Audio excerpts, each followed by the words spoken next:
আসসালামু আলাইকুম। আমি দোকান থেকে কিছু গস কাপড় কিনে আনছি। এগুলো দিয়ে আমি থ্রি পিস বানাবো হাতের কাজ করে, কারণ কিনতে গেলে অনেক টাকা লাগে, দাম। তো নিজে একটু করে দেখি কীরকম হয়। এখন আমি এ দিয়ে আঁকবো। আমি একটা পেন্সিল নিয়েছি, একটা মুখা নিয়েছি, এটা দিয়ে ডিজাইন করব। এভাবে করে পেন্সিল দিয়ে আঁকবো।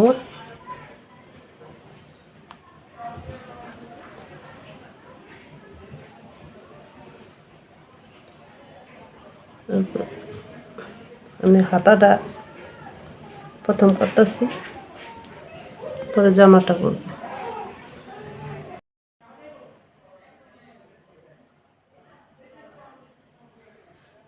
হাতাটা হয়ে গেছে পুরোপুরি।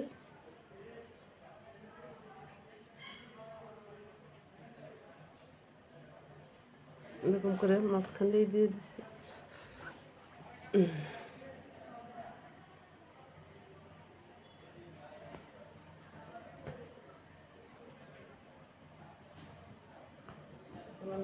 জামাটা দেখাবো।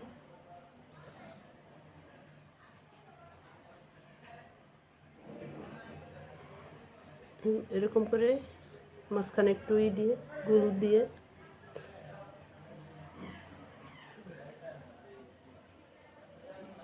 পুরো জামাটা আমার মোটামুটিভাবে হয়ে গেছে। এখানে আমি গোল গলা দিব, সেজন্য আমি একটু বাকি রাখছি, কারণ আমি নিজে তৈরি করব। এখানে বাড়তি বানানোর দরকার নেই, সেজন্য আমি এটুকু বাড়তি করি না। মোটামুটি সুন্দরই হয়েছে।